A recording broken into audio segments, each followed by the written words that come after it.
आला एक्साइज नीति को लेकर किस प्रकार से अरविंद केजरीवाल और मनीष सिसोदिया जी ने किया है, ये आप सबने देखा है। वैसे तो आप सबने अभी तक आप सब समझ ही गए होंगे कि वास्तविक रूप में इसमें हुआ क्या है।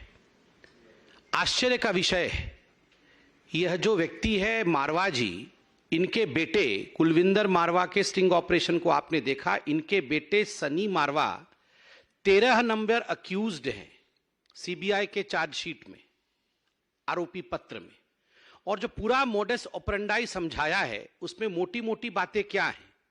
नंबर 1, आप सोच के देखिए, 80% प्रॉफिट हमारा है। मतलब ठेकेदारों का और जो मित्र हैं अरविंद केजरीवाल के, जो मित्र हैं मनीष सिसोदिया के, 80% प्रॉफिट उनका है। और राजस्व को केवल 10% मिलना है, बाकी सारा कुछ मित्रों को मिलना है। 1 रुपए के माल के अंदर 80 पैसे हमारे होते हैं, बस 20 पैसे का माल होता है। हमें फिक्स इतने पैसे दे दो, 20 का माल ले लो, जिसे मर्जी बेचो। पहले आप हमें अपना कमीशन दे दीजिए, हमें अपना पैसा दे दीजिए और 20 पैसे का माल उठा लीजिए। उसको आप 80 करके बेचिए। किसे बेचिए? चोरी करिए, उसको गलत तरीकों से बेचिए, इलीगल तरीके से बेचिए, 1 का 2 करिए, 1 का 1 फ्री करिए, हमें कोई मतलब नहीं है। जो करना है करिए, हमें अपने कमीशन से मतलब है। ये अरविंद केजरीवाल की सरकार की नीति रही है। जो ये मारवा साहब थे, उन्होंने कहा कि हम तो कच्ची कॉलोनी में टेंडर ले रहे थे, वहां पर तो जो दुकानें होती हैं वो तो सस्ती की दुकानें होती हैं। हमसे 250 करोड़ रुपए लिए हैं, बड़े बड़े वालों से तो 500-500 करोड़ रुपए लिए हैं। डिफेंस कॉलोनी का उन्होंने उदाहरण दिया। हमसे 250 करोड़ ले लिए, बड़े वालों से तो 500-500 करोड़ रुपए लिए। आलम यह था कि ये जो शराब नीति बनाई गई थी, इसमें 2% से बढ़ा करके 12% कमीशन इन ठेकेदारों का, इन मित्रों का, अरविंद केजरीवाल का किया गया था। आलम यह था कि अगर 1 बोतल के साथ 1 बोतल मुफ्त भी दिया जाए, या 1 बोतल के साथ 2 बोतल भी मुफ्त दिया जाए, तब भी फायदा इन ठेकेदारों को हो रहा था। आप सोचिए किस कदर लूट मची थी, किस कदर दिल्ली के राजस्व को लूटने का यहां तांडव चल रहा था। 20 पैसे का मान लो, जो मर्जी करो, सानू फिक्स्ड पैसे दे दो, सरकार का रोल खत्म, जो मर्जी करो, हमें पता नहीं, चोरी करो, जो करना है करो। आपने सुना मारवा साहब को। सबसे बड़ी बात, वहां कोई व्यक्ति था, तीसरा व्यक्ति, जिसने पूछा क्या ये पैसे जो है ये सरकारी खाते में जा रहे थे? ना, ये सरकारी खाते में नहीं जा रहे थे।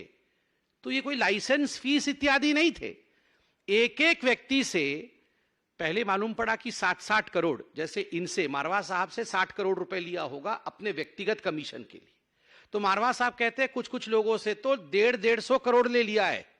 और ये जो है ये सरकारी खाते में नहीं जा रहे थे, मतलब ये मनीष सिसोदिया के खाते में जा रहे थे, जिसको हम तब से मोटा माल कह रहे थे। मोटा माल 60 करोड़ का किसी से, मोटा माल 150 करोड़ का किसी से।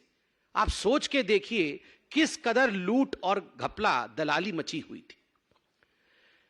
यहां पर स्पष्ट शब्दों में मारवा साहब, जिनका स्टिंग हुआ है, वो कहते हैं एक गलती तो बड़ी कर दी जी इन्होंने। ब्लैक लिस्टेड कंपनियों को बुला बुला करके इन्होंने टेंडर दिया है। मनोज जी बैठे हैं, आदेश जी बैठे हैं, हरीश जी बैठे हैं। डे 1 से हमारे इन नेताओं ने आवाज बुलंद की थी कि ब्लैक लिस्टेड कंपनी को आपने आखिरकार टेंडर क्यों दिया।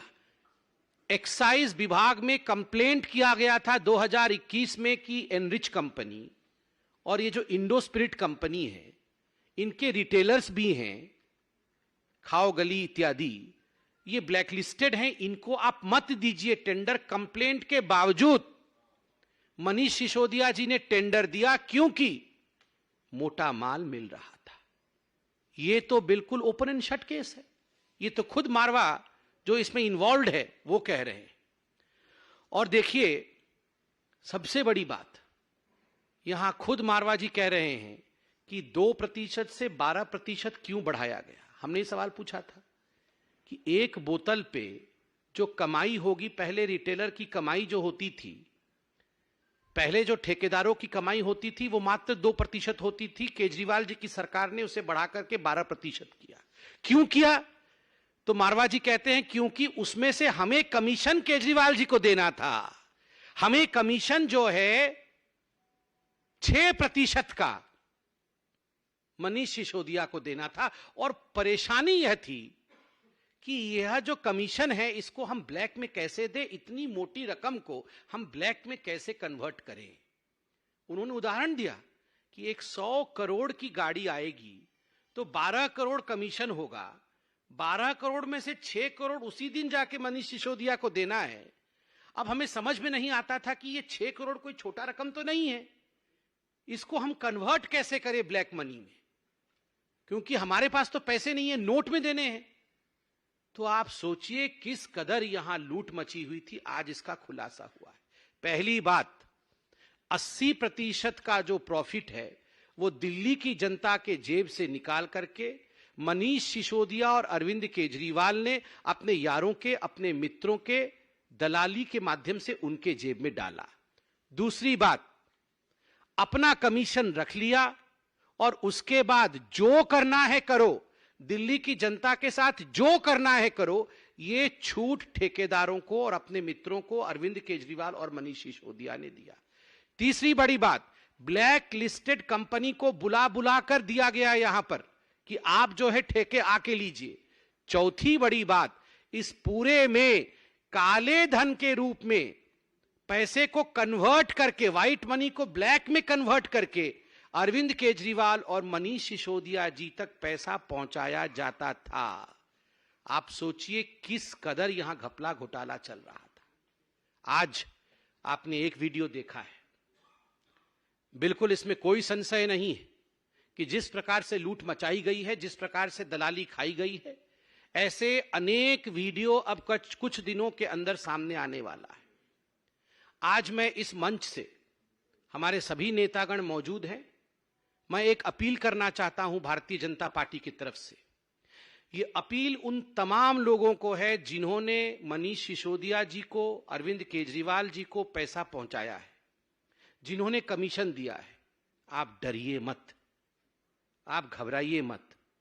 आप अपने वीडियो बना करके कि आपकी कौन सी कंपनी थी, दिल्ली के कौन से जोन में आपने कौन सा ठेका लिया था, कहां टेंडर डाला था और कितना कमीशन आपने अरविंद केजरीवाल या मनीष सिसोदिया, जिसके भी हाथ में दिया हो, कितना कमीशन आपने उनको दिया, ये वीडियो बना करके आप डालिए।